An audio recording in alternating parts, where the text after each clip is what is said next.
सबसे पहले बात करें हैं मध्य प्रदेश सरकार ने कमलनाथ सरकार के समय में हुआ परिसीमन एक बार फिर से रद्द कर दिया है। सरकार ने पंचायत और ग्राम स्वराज दूसरा संशोधन अध्यादेश 2021 लागू किया है, जिसके मुताबिक परिसीमन के प्रकाश की तारीख में 18 महीने के अंदर चुनाव अधिसूचना जारी नहीं होने पर परिसीमन रद्द माना जाएगा। इसके बाद अब नए परिसीमन की संभावना बन रही है। इससे पहले मध्य प्रदेश सरकार ने कमलनाथ सरकार के समय में हुए परिसीमन और आरक्षण को अध्यादेश के जरिए रद्द कर दिया था, जिसे 26 दिसंबर को वापस ले लिया गया। कमलनाथ सरकार ने साल 2019 में प्रदेश के जिले में से लेकर के ग्राम पंचायत तक नया परिसीमन लागू किया था और करीब 1200 पंचायतें बनाई थी। अपने दर्शकों को हम ये बता दें कि परिसीमन दरअसल एक व्यवस्था होती है जिसके तहत सीमांकन किया जाता है ज्योग्राफिकली भौगोलिक आधार पर और इसके अलावा आबादी के आधार पर, और एक प्रक्रिया होती है। कमलनाथ की जब सरकार थी तब परिसीमन हुआ था, 1200 नई पंचायतें बनाई गई थी। अब सरकार ने एक बार फिर से उसे रद्द कर दिया है।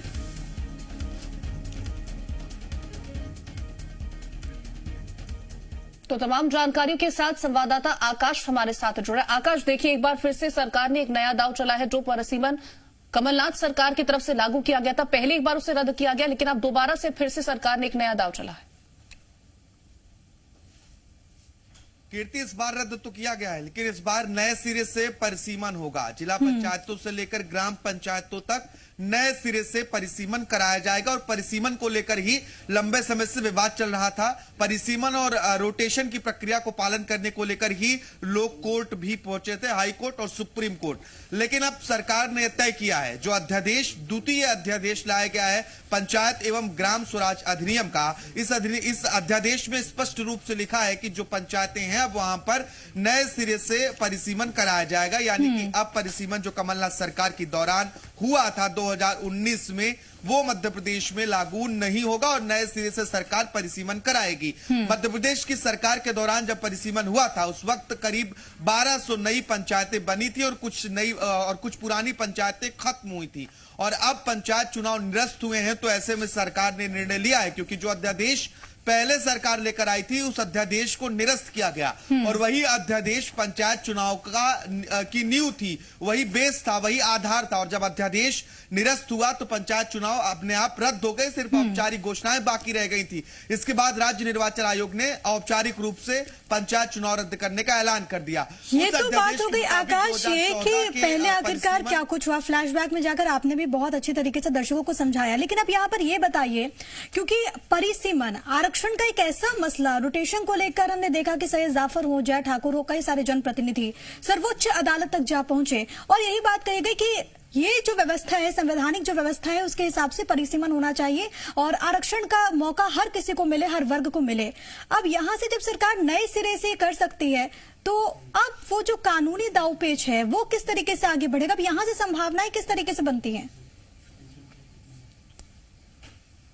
देखिए प्रिय, इसमें दो मामले हैं, एक परिसीमन, एक आरक्षण। आरक्षण का मामला सुप्रीम कोर्ट में है। सरकार ने पुनर्विचार याचिका लगाई है, ओबीसी को 27% आरक्षण मिले। इस बात को लेकर राज्य सरकार और केंद्र सरकार दोनों सुप्रीम कोर्ट में पहुंचे हैं। ये परिसीमन का मामला है और परिसीमन नए सिरे से कराया जाएगा। अब मध्य प्रदेश में इस अध्यादेश के लागू होने के बाद ये बात पूरी तरह से स्पष्ट हो चुकी है कि मध्य प्रदेश में जो परिसीमन होगा वो जिला पंचायत स्तर से लेकर ग्राम पंचायत स्तर तक दोबारा कराया जाएगा। और जो पंचायतें नई बनी थी वो इस अध्यादेश जो पुराना, जो 26 नवंबर को सरकार ने कैबिनेट में पेश करके रद्द किया, वो ऑटोमेटिक रद्द हुआ। उसकी वजह से जो पुरानी पंचायतें थी कमलनाथ की सरकार के दौरान, 1200 नई पंचायतें, वो दोबारा अस्तित्व में आ गई। और अब जब नया परिसीमन होगा तो अब ये तय किया जाएगा कि जो आबादी के आधार पर परिसीमन किया जाता है, क्या उसमें कुछ नई पंचायतें बनती हैं या फिर पुरानी पंचायतों को ही छोटा किया जाएगा, विस्तार किया जाएगा। अब परिसीमन की प्रक्रिया जब शुरू होगी तो बहुत सारे बदलाव हमें देखने को मिलेंगे। बिल्कुल, बहुत सारे बदलाव होंगे, कई सारी नई पंचायतें बन सकती हैं, कई सारी पंचायतों को छोटा किया जा सकता है क्षेत्रफल के आधार पर परिसीमन के बाद। बने रहिएगा आप हमारे साथ आकाश। खबरों में बने रहने के लिए आप हमारे फेसबुक, ट्विटर और इंस्टाग्राम पेज को फॉलो कर सकते हैं। लेटेस्ट अपडेट के लिए आप हमारे यूट्यूब पेज को सब्सक्राइब भी कर सकते हैं और हाँ, बेल आइकन पर क्लिक करना ना भूलें।